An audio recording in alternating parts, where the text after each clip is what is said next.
제일 명당을 얻고도 딱 2대 만에 나라째 망한 집이 있죠. 그런데 그 집이 망한 이유, 터가 나빠서가 아니었습니다. 오늘은 세상에서 제일 좋은 자리를 손에 쥐고도 제 발로 무너지는 사람들, 그 두 번째 특징을 확실하게 짚어드리겠습니다. 끝까지 보시면은 마지막에 우리 집에서 오늘 당장 점검할 3가지 질문까지 답변을 드리도록 하겠습니다. 네, 멋지동의 동명풍수 채널 4대째 풍수의 맥을 잇고 있는 풍수사 천건호입니다. 제가 전국 5,000곳이 넘는 집과 묘자리를 직접 밟아봤습니다. 그러면서 제일 마음 아팠던 게 뭔지 아십니까?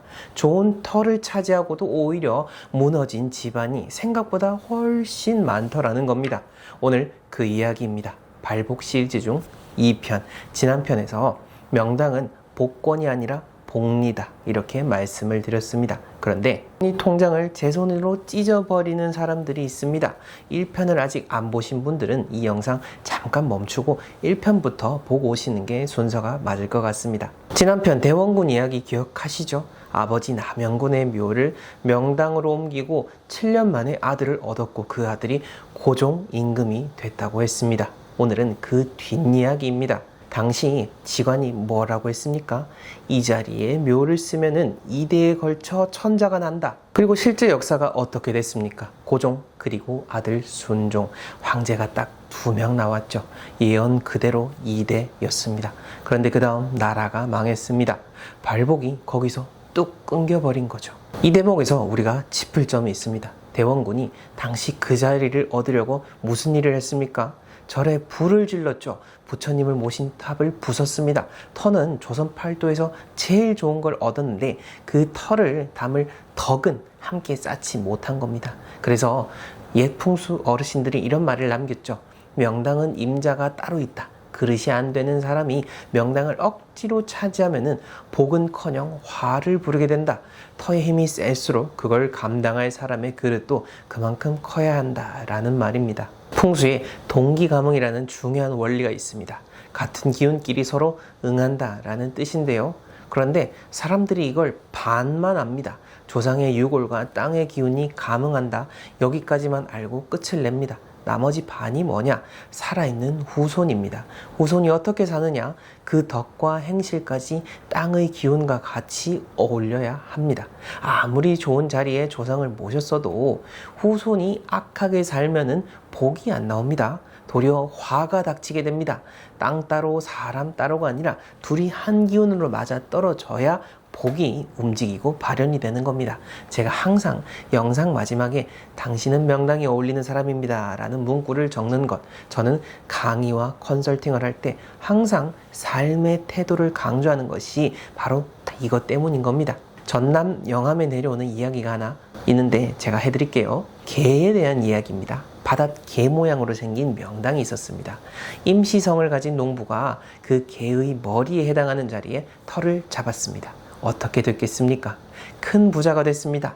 여기까지는 좋았죠. 그런데 곳간이 차니까 사람이 변합니다. 마을 사람들한테 횡포를 부리기 시작합니다. 그러다 급기야 더 큰 복을 받겠다고 멀쩡한 절을 허물고 스님들을 내쫓습니다. 그리고 그 자리에 자기 아버지 묘를 쓰게 됩니다. 얼마 뒤 웬 노승 하나가 임시를 찾아옵니다. 쫓겨난 스님들의 원한을 갚으러 온 거였죠. 노승이 은밀히 비책이라며 한마디를 흘립니다. 더 큰 부자가 되고 싶으시오. 그럼 들판에 둑을 쌓아 물을 가두시오. 탐욕에 눈이 먼 임씨는 그 말을 그대로 믿었습니다.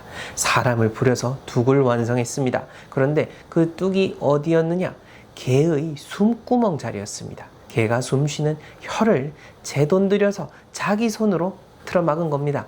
개가 숨이 막히면 어떻게 될까요? 죽죠. 얼마 못 가 임시 집안은 하루아침에 무너졌습니다. 탐욕이 명당을 저주로 바꾼다라는 게 바로 이러한 이야기입니다. 여기서 하나 짚고 가겠습니다. 명당의 기운이라는 건 한 번 받으면 끝인 고정된 물건이 아닙니다. 그 터에 사는 사람이 악하게 굴면 좋은 기운이 흩어집니다. 심하면 뒤집힙니다. 살기로 변하게 됩니다. 그래서 조상님들이 잘못 쓴 명당이라는 말을 따로 만들어 뒀던 거죠. 분명 좋은 자리인데 사람이 감당을 못해서 도리어 화를 부른 자리, 좋은 칼도 도둑 손에 들어가면 흉기가 되지 않습니까? 터가 좋을수록 힘이 세고 힘이 셀수록 잘못 쥐게 되면 그 화도 그만큼 커지게 되는 겁니다. 이런 이야기가 영암에만 있었던 게 아닙니다. 전국 어딜 가나 비슷한 이야기가 전해지는데요. 온 마을이 같이 먹는 우물을 몰래 망가뜨리면서까지 제 집 묘자리를 욕심낸 아버지가 발복 문통에서 무너진 이야기, 시주온 스님을 괄시하다가 폐가 망신한 인색한 부자들의 이야기, 손님 치르기가 싫어서 문전박대하던 며느리 탓에 집안 명당에 혈이 끊겼다는 이야기, 강원도 정선 아리랑에도 이런 가사가 나옵니다. 시어머니 산소를 까투리봉에 썼더니 자손들이 콩밥골로 가고 개구리봉에 썼더니 옆구리만 찔러도 자빠진다. 겉으로는 땅 모양이 후손한테 미친다는 이런 노래 같지만은 속을 들여다보게 되면 결국 사람에 대한 이야기입니다. 후손의 어리석음과 모자란 덕이 흉한 기운을 불러들인다는 우리 민중의 통찰이 담긴 것이죠. 이 사람들의 공통점이 뭡니까? 과욕, 인색함, 이기심. 이게 오늘 말씀드리는 명당에서 망하는 두 번째 특징입니다. 남의 불행을 딛고 올라서고 나눌 줄 모르고 나만 챙기는 사람. 이런 사람은 아무리 좋은 터에 앉혀놔도 복이 밑빠진 독처럼 줄줄줄줄 새어나가게 됩니다. 이것을 2000년도 더 전에 한 문장으로 정리한 분이 있습니다. 바로 맹자입니다. 천시불려지리 지리불려인화라. 하늘이 준 좋은 때도 좋은 땅만 못하고 좋은 땅도 사람의 화만은 못하다. 맹자가 이걸 전쟁에 빗대어 설명을 했습니다. 작은 성 하나를 적이 빙 둘러쌌습니다. 성벽은 높고 해자는 깊고 무기와 곡식은 산처럼 쌓였습니다. 그런데도 성이 무너집니다. 왜냐? 성을 지키는 사람들의 마음이 하나로 안 뭉쳤기 때문이죠. 결국 성을 버리고 다 도망치게 됩니다. 이걸 그대로 우리 집으로 한번 가져와 보십시오. 아무리 좋은 터 집을 얻어도 그 안에 사는 식구끼리 화합하지 못하고 이웃과 나누지 못하면 인화가 없으면 그 명당은 금세 허물어지게 됩니다. 땅의 힘은 사람의 뭉친 마음을 절대 못 이깁니다. 맹자가 한마디를 더 보탭니다. 사람의 마음을 얻는 이는 싸우지 않고도 이기고 싸우면은 반드시 이기게 된다. 이걸 풍수적으로 말하게 되면은 이렇게 됩니다.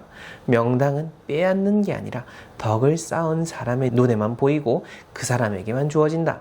자격 없는 사람이 힘으로 차지한 명당은 대원군처럼 얼마 못 가 도로 빠져나가게 됩니다.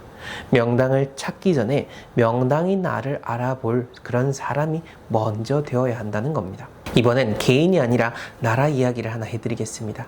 조선을 세운 이성계가 처음 도읍으로 점 찍은 곳 한양이 아니었죠. 계룡산 아래 신도안이라고 하는 땅이었습니다. 무학대사가 이 땅을 보고 감탄을 합니다. 금계의 포란형이다. 그 금닭이 알을 품은 형국의 명당이라는 거죠. 실제로 주춧돌까지 놓고 도읍 공사에 들어갑니다. 그런데 하륜이라는 신하가 상소를 올려 반대합니다. 산은 서북에서 내려오는데 물은 동남으로 곱게 빠져나갑니다. 땅의 전기를 죄다 끌고 나가는 자리입니다. 실제로 계룡산은 종교의 터나 군사 요충지로는 더 없이 좋습니다. 하지만 한나라의 도읍이 갖춰야 할 앞산과 안산이 부족하고 물이 안에서 곱게 빠져나가는 그런 흔이 있다라고 하는 견해도 있습니다. 결국 이성계는 짓던 공사를 멈추고 한양으로 발길을 돌리게 됩니다. 자, 여기서 풍수에 아주 중요한 그런 말이 나옵니다. 풍수무전미라. 흠 하나 없이 완벽한 땅은 이 세상에 없다라는 겁니다. 이게 왜 중요하냐? 완벽한 땅이 없다면은 그 모자란 틈은 대체 무엇으로 메우느냐라는 겁니다. 답은 하나밖에 없습니다. 그 땅에 사는 사람의 지혜와 덕인 거죠. 나라를 세운 이성계조차 완벽한 터는 끝내 못 찾았습니다. 우리가 사는 아파트도 똑같습니다. 100점짜리 집은 세상에 없습니다. 어느 집이든 이건 좋은데 저게 아쉽고 저건 좋은데 이게 걸립니다. 그 모자란 2, 3할을 메우는 게 결국 그 집에 사는 사람의 마음가짐이고 살림 솜씨입니다. 완벽한 집을 찾아 평생 떠도는 사람보다 지금 사는 집에 부족한 곳을 덕으로 메우는 사람이 복을 먼저 받게 되어 있습니다. 그런데 이런 이야기 동양에서만 나오는 게 절대 아닙니다. 2500년 전에 그리스의 철학자 헤라클레이토스가 이런 말을 남겼습니다. 성품이 곧 운명이다. 여기서 성품을 뜻하는 에토스라는 말이 본래는 사람이 머물러 사는 자리, 거처를 가리키던 말이었다라고 합니다. 사람이 어디에 머물며 어떤 습관을 들이느냐, 그것이 곧 그 사람의 운명이 된다라고 하는 겁니다. 아리스토텔레스는 한 걸음 더 나가죠. 사람의 덕은 타고난 게 아니라 반복된 행동이 쌓여 만들어지는 습관이라고 했습니다. 그가 남긴 유명한 말이 있습니다. 제비 한 마리가 왔다고 봄이 온 것은 아니다. 하루 반짝 착하게 산다고 그릇이 커지지 않습니다. 덕도 운의 그릇도 오랜 세월 쌓아야 완성이 됩니다. 동양의 풍수와 서양의 철학이 똑같은 말을 하고 있는 겁니다. 자, 여기서 구독자분들이 정말 많이 하시는 질문 하나를 짚어보겠습니다. 좋다고 해서 이사를 하는데 자꾸 안 좋은 일만 생깁니다. 믿던 사람한테 배신까지 당했습니다. 이것도 다 터의 탓입니까? 터가 나빠서가 아닐 수도 있습니다. 그 터에 아직 내 그릇이 안 맞다라는 신호일 수도 있죠. 오늘 대원군을 한번 떠올려 보십시오. 원하는 것을 얻으려고 무엇을 잃었는지, 나도 모르게 누구한테 인색하거나 이기적이지는 않았는지 터를 탓하기 전에 그 터에 나를 맞추는 일이 먼저입니다. 그럼 오늘 당장 뭘 하면 되느냐? 딱 3가지만 스스로에게 물어보십시오. 하나, 나는 남의 불행을 듣고 이득을 보려 한 적은 없는가? 2, 가진 것을 이웃과 나눈 적이 있는가? 3, 집에서 늘 화만 내고 어지르며 살지는 않는가? 이 3 중에 뜨끔한 게 있다라면 그게 바로 고칠 포인트입니다. 그리고 오늘부터 하루에 착한 일을 딱 하나씩만 실천해 보십시오. 가족한테 따뜻한 말 한마디, 이웃한테 인사 한 번이면 충분한 겁니다. 중요한 거는 이어가는 것입니다.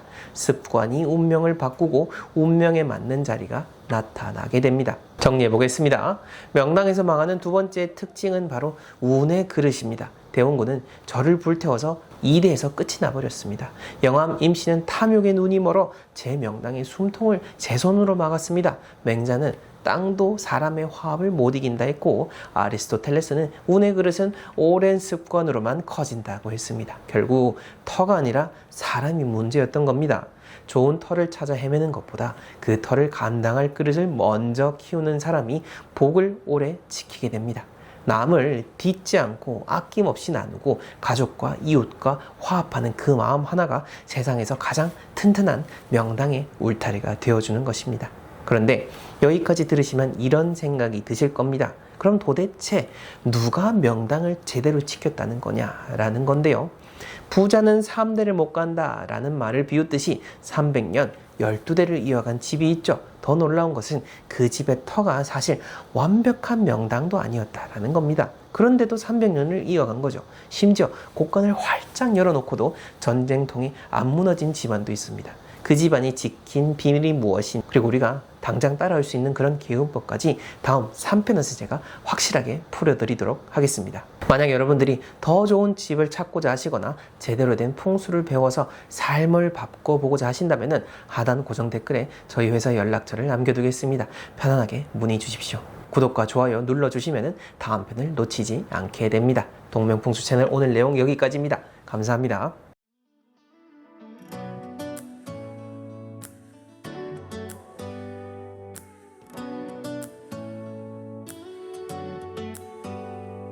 Do you hear that? My sanity about to break while everyone I know's out. On a trip, on a boat, on a lake.